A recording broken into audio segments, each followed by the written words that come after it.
Ini kita temanya tentang wawasan kebangsaan dan bela negara ya. Nah, untuk wawasan kebangsaan itu sendiri di sini saya jelaskan dulu ya Pak ya. Wawasan kebangsaan itu sendiri adalah cara pandang tentang ciri-ciri yang menandai golongan bangsa. Nah, sedangkan bela negara itu tekad, sikap atau perilaku serta tindakan warga negara baik secara perorangan maupun kolektif untuk menjaga kedaulatan negara itu sendiri. Seperti itu Pak. Sebelumnya ada yang mau ditanyakan? Waduh, setahu saya wawasan kebangsaan itu cara pandang bangsa Indonesia mengenai diri dan lingkungannya, mengutamakan kesatuan dan persatuan wilayah dalam penyelenggaraan kehidupan sehari-hari berlandaskan undang-undang dan Pancasila, Mas. Setahu saya begitu, Mas. Luar biasa, itu sangat komplit Mas Gading. Oh iya, Mantap sekali. Berarti Mas Gading tahu ya kurang lebihnya ya terkait wawasan kebangsaan ya. dikit-dikit lah, Mas. Oke, sip. Mantap. Kalau menurut versi Ibu, wawasan kebangsaan itu cara pandang terhadap bangsa Indonesia secara keseluruhan, secara utuh, baik dari wilayahnya, warga negaranya, dan ketatanegaranya. Nah, tentunya karena Indonesia ini berarti berdasarkan Pancasila dan Undang-Undang Dasar tahun 1945. Luar biasa Bu ya. Saya rasa sih insya Allah saya sebagai aparat sipil negara selalu menerapkan wawasan kebangsaan. Jadi wawasan kebangsaan itu kan cara pandang kita cara pandang kita sebagai seorang profesional dalam bidang kita, khususnya saya sebagai dokter gigi harus mengedepankan inovasi, harus mengedepankan suatu hal yang memang menjadi hal yang baru. Jadi kita harus terus berkembang setiap harinya. Jadi intinya sebagai pegawai kita nggak boleh stuck di tempat, kita harus cari informasi, kita harus cari membuat inovasi agar apa yang kita buat itu ke depannya juga lebih berkembang dan lebih nyata aja. Oke, baik. Nah, berarti Bapak Jalu ini sudah menerapkan wawasan kebangsaan dalam kehidupan sehari-hari ya Pak ya, contohnya dengan inovasi. Nah, lalu Sebelumnya saya bacakan dulu Mas Gading. Di sini ada bela negara adalah sikap dan perilaku warga negara yang dijiwai oleh kecintaannya kepada negara kesatuan Republik Indonesia yang berdasarkan Pancasila dan Undang-Undang Dasar 1945. Iya. Jadi di sini adalah bela negara itu sikap dan perilaku ya. Iya. Berbeda dengan wawasan kebangsaan. Oke. Contohnya seperti apa? Saya melakukan bela negara sesuai kemampuan dan dengan wawasan saya, Mas. Oke, salah satunya bisa disebutkan contohnya. Dengan contohnya bela negara menurut mahasiswa agroteknologi ya, menjaga lingkungan. Oke, gitu, Mas. satu. Menjaga lingkungan, terus menjaga ekosistem alam. Oh ya, mantep ya. Ada lagi mungkin? Yang ketiga, menjaga dunia pertanian dari dampak kimia, Mas. oh berarti dampak biar kimia, iya, non kimiawi ya, Iya. misalkan supaya back to nature gitu lah, Mas. oh back to nature, Iya. kembali ke alam gitu ya. Kondisi Indonesia saat ini memang alhamdulillahnya juga sudah berkembang, baik itu dalam pembangunan infrastruktur yang lainnya.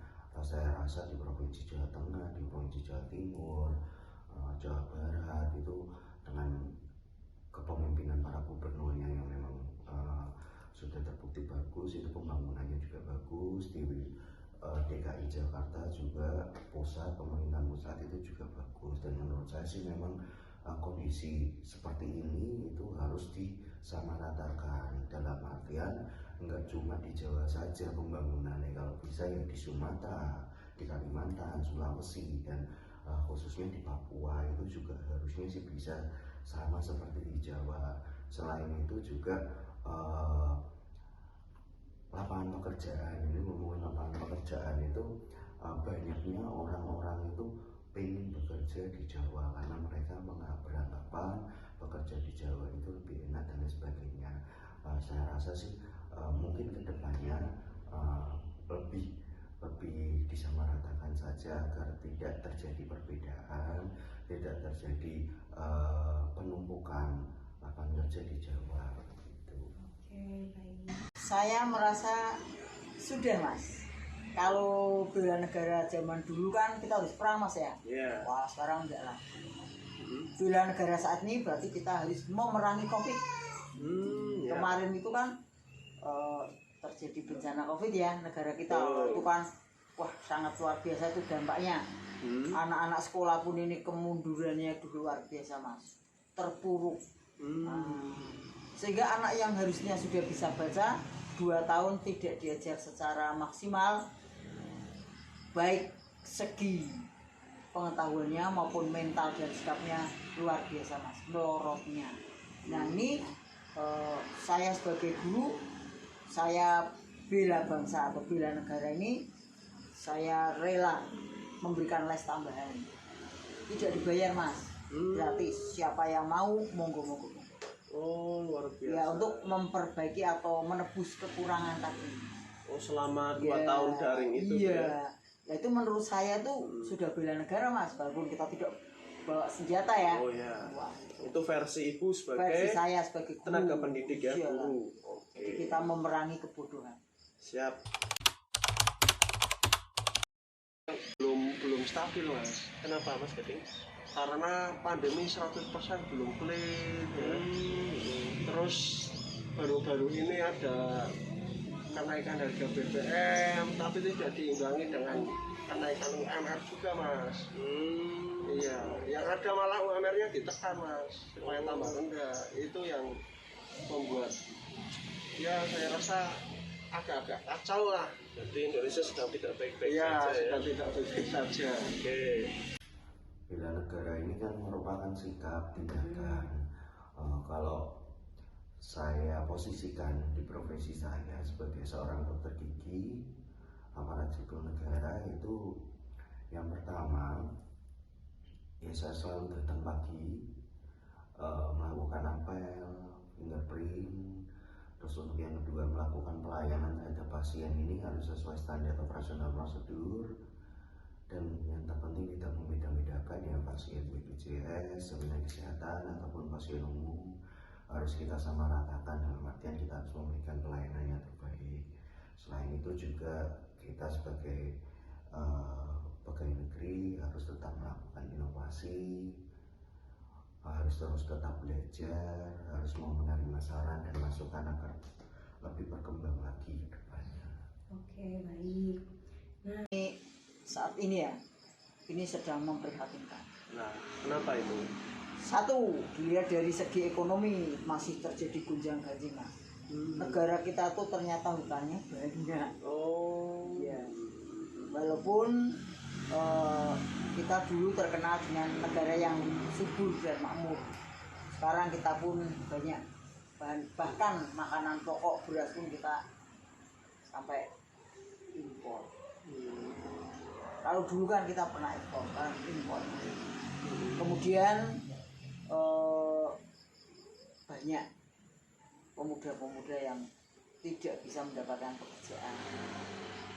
Nah ini ditambah lagi nih Mas, yang membuat hati ibu miris ini.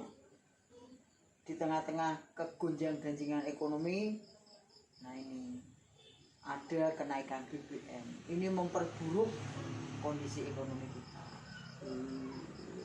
Terutama yang di desa-desa nih Mas.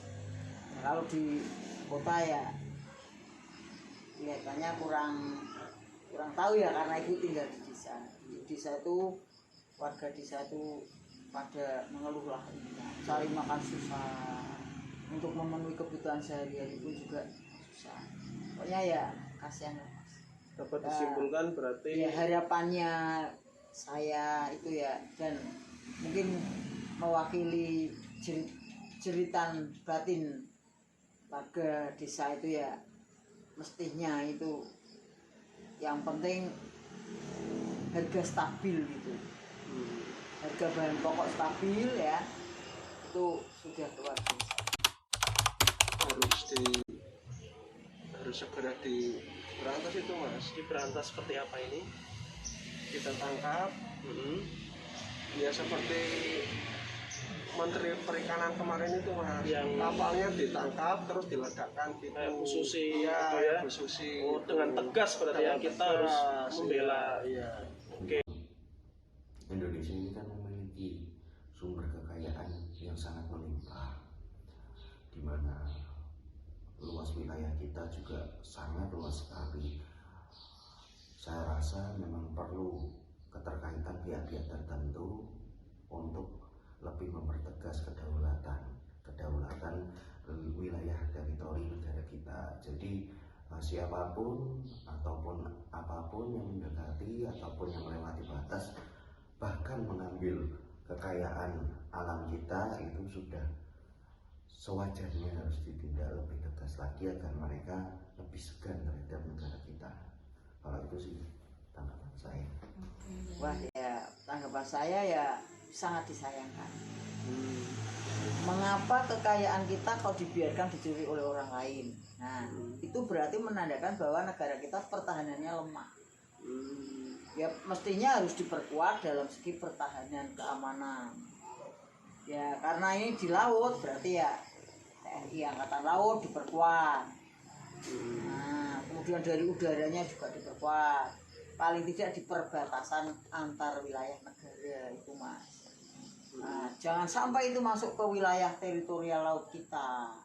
Kalau perlu kita buat atau beli atau bikin ya itu kapal yang untuk pertahanan. Kalau perlu kalau ada musuh mau nyuri kan berondong saja Tenggelamkan gitu ya. Iya. Kayak Menteri Susi. Nah, kayak gitu. Menteri Susi itu luar biasa jos itu. Oh iya. Wah, kalau saya jadi Jokowi itu saya pertahankan itu. Menteri Susi itu ya. Iya, Susi. harusnya itu orang-orang Bagus seperti ya. itu wah luar biasa itu. Cari itu susah.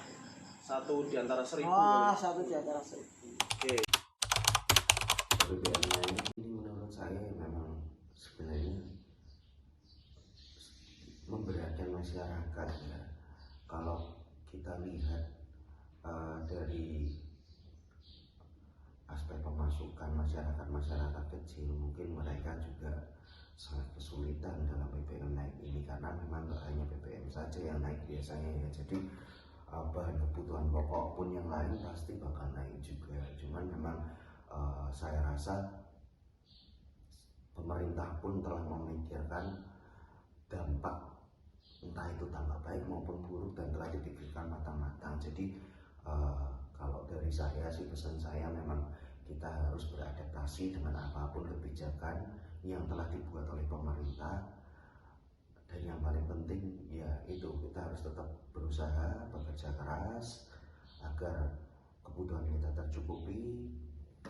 Dan kemarin juga ada beberapa isu kalau masyarakat dapat BLT ya, yang pemasukannya di bawah 3 juta. Nah, itu semoga BLT itu dapat tersalurkan dengan baik agar masyarakat yang kurang mampu ini dapat menerimanya dan dapat beradaptasi dengan BBM yang naik ini.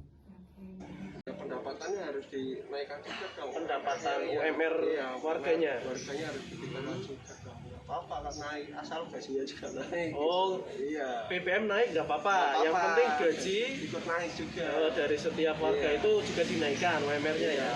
Lapangan kerja harus ditingkatkan juga Mas. Oh, lapangan kerja juga harus diperbanyak lagi Iya, gitu ya. iya. Jadi jangan lapangan pekerjaan itu sempit, terus UMR ditekan, tapi Iya. BBM masih tetap naik gitu. Nah, iya. Itu Itu kan namanya membunuh pelan-pelan itu Mas. Oh, iya iya iya. Oke, siap Saya siap. minum, Ya, Mas, ya. sempat. Untuk harga BBM ini berdampak ke hal-hal yang lain Mas, terutama bidang ekonomi. Ya mestinya saya sangat menyayangkan, karena kalau BBM naik otomatis transportasi juga naik. Nah kalau transportasi naik, harga pun naik, harga bahan pokok. Seperti orang kan misalnya pasar, rumahnya jauh, naik angkot atau beli bensin lah, bensinnya mahal, itu alasannya, oh ini kan bensinnya mahal makanya naik gitu kan. Melaksanakan tugas kewajiban dengan baik. Sebagai seorang mahasiswa seperti apa contohnya? Contohnya Mencintai tanah air itu. mencintai tanah air ya harus menyelesaikan tugas Ya, perkuliahan. kuliah yang baik. Mm-mm. Ya, terus tidak menjadi beban apa ini? beban negara, Beban negara, beban keluarga. beban keluarga. Ya. Oke, siap. Selanjutnya Terus ya ikut berkontribusi, Mas. ikut berkontribusi Iya, dalam ikut berkontribusi dalam kemajuan bangsa. Nggak usah di daerah aja dulu. untuk wilayah terkecil dulu ya. Iya, wilayah Nggak usah terkecil muluk-muluk. dulu. Yang tinggi-tinggi, yang Iya. penting wilayah sekitar selaku mahasiswa ada kontribusinya ya. Iya, ada kontribusi. Baik dalam hal sekecil apapun itu. Iya. Oke. Cinta tanah air itu kita sebagai warga negara harus tunduk terhadap ideologi negara kita, Pancasila. Setelah itu ada Undang-Undang Dasar. Kita harus kalau saya khususnya sebagai ASN, cinta tanah air saya itu patuh terhadap batasan, menjaga nama baik instansi, bekerja dengan hati, melakukan inovasi dan terus berkembang untuk memajukan visi misi instansi kita. Oke, baik. Cinta tanah air ya seperti kita cinta pada pasangan, Mas. Oh, Mas sendiri punya pasangan apa belum? sudah Aduh, punya luar biasa. anak. Sudah punya anak berapa, Mas? 1. Luar biasa. Nah, seperti itu, Mas. Cinta itu ya gimana ya? Ada rasa untuk melindungi, ada rasa untuk mempertahankan, ada rasa untuk apa ya? Memiliki gitu. Memiliki, melindungi, mempertahankan.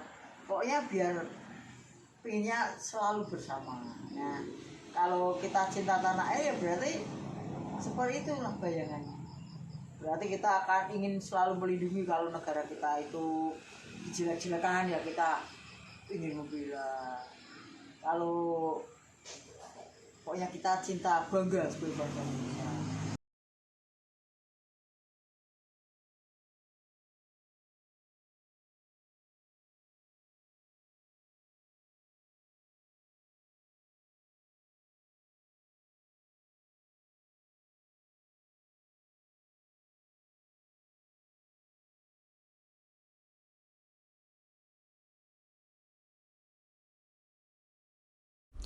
Dari analisis yang telah dilakukan, ketiga narasumber dapat menjelaskan dengan baik pemahaman mereka tentang wawasan kebangsaan dan aksi bela negara.